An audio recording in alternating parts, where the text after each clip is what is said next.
Okay, so you're on page 145 of your composition book, if you have the notes done. If not, go to Creator Math and just pull up the notes and look at them as we go through them. What is similarity in geometry? So you got to be careful with this word. Similarity in your normal language means like roughly the same, right? Two cars are similar. What could they be? In your normal language, not geometry. This is your normal language. If two automobiles are similar, what could be similar about them? They're like the same model. Same model. What else? Same color. Same color. What else? Same brand. Same brand, Same right? So similar in your normal language is a very broad, general term. Now you've got to switch your brain over to geometry and think of similarity as a completely different concept inside of geometry. Are you ready? So here's the word you need to remember inside of geometry. Anybody know it off before I say it? What's the word that similar means in geometry that's now back sort of in your regular vocabulary? Congruent. Congruent is sort of an opposite, a slant opposite. Congruent means exactly the same. Similar does not mean exactly the same in geometry. It means, everybody say proportional. Proportion. Everybody say proportional. Proportion. Try it. Try the word proportional. Are you saying it? Proportional. What if you want to think of something for similar or proportional, what's my example? The helicopter, right? This is the best I got. I should have automobiles and a bunch of other samples, right?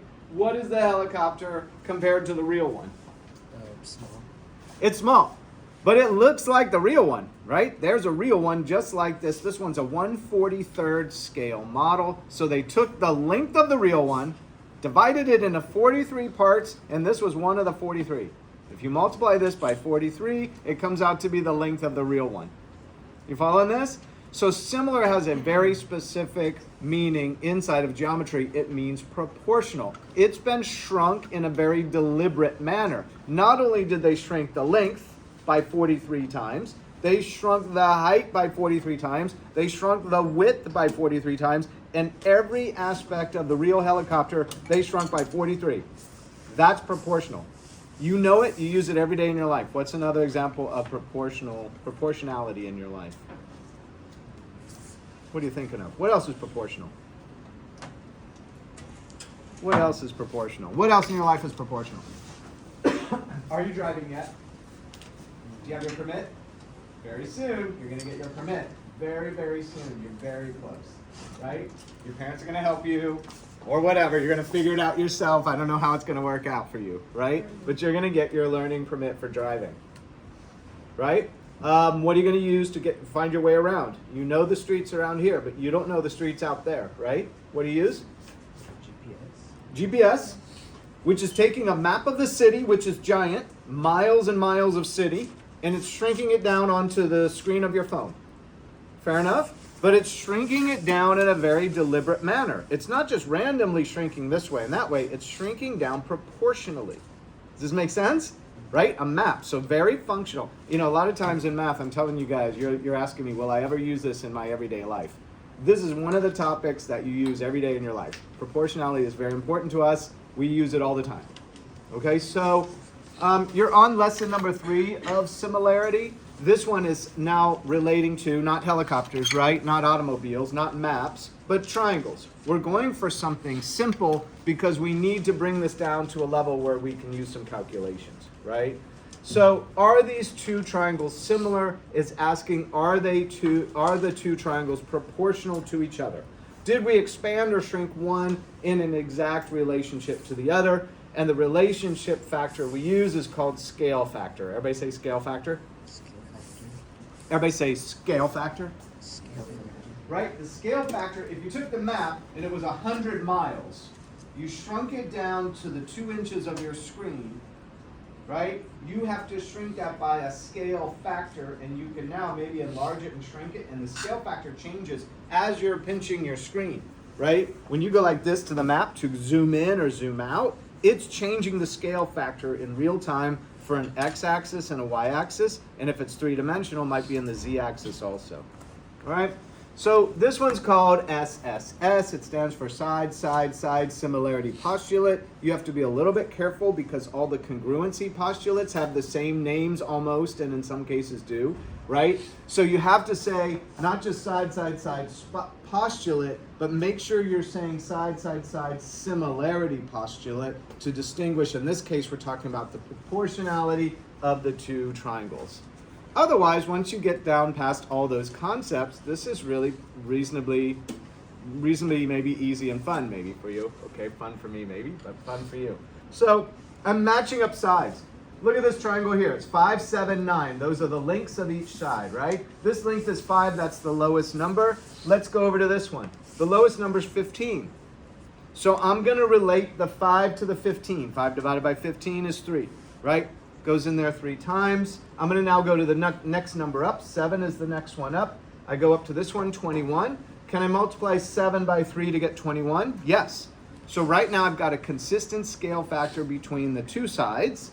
If I go to the third side, which is 9, 3 times 9 is 27. So I know the triangle's orientation has been changed. I might have to rotate it, flip it, or whatever. But I've got a situation of yes, these are similar or proportional because of the side, side, side similarity postulate. Here's the symbol for similarity.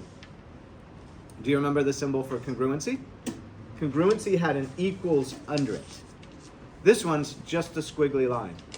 So the symbol means these two are proportional to each other is the word that may be more common to you than the word similar. So you're switching that word in your mind for geometry.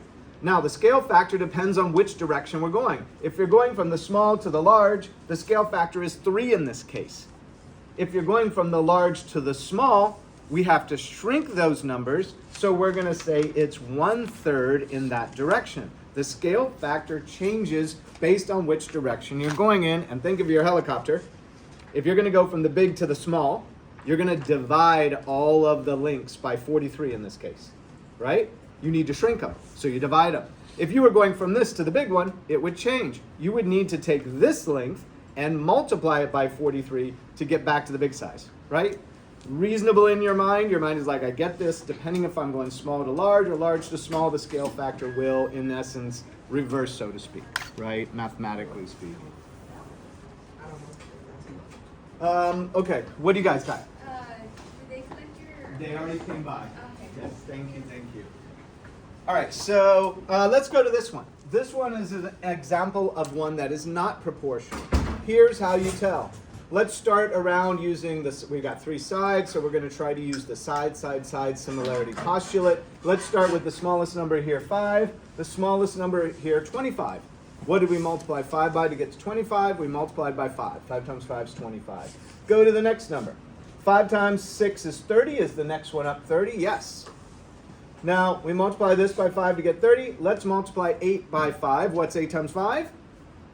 We're going for 40. So we come over here and it says 48.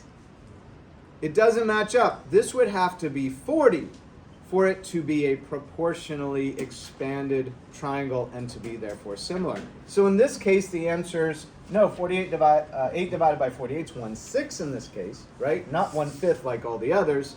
So we don't have side, side, side. We would only have 2 sides in this case, and that's not enough to show that this is similar. So in this case, no. These 2 triangles are not similar, right? Because the side, side, side similarity postulate is violated or broken or not true, whatever, however you want to say that, all right? So reasonably straightforward, maybe, I hope for you. Given 2, here are the recitals from the lesson. Given 2 triangles with 3 corresponding proportional sides, the triangles are similar. And notice the corresponding aspect of this is the smallest number matches up with the smallest number. The next largest number matches up with the next largest number. The next largest number matches up with the next, or in this case, the largest, right? That's the idea of which one matches up with which, or being corresponding sides. That's that word from your lessons. And then vocabulary. Similar means proportional.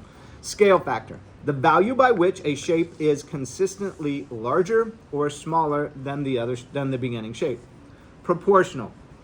One fraction equal to another fraction. Oh, a proportion. Back to a prior lesson. This is a throwback in there. It's got some things. What is a proportion? If you remember back the lesson on this board from yesterday, one fraction made equal to another is a proportion, right? So maybe if you can picture it in your mind.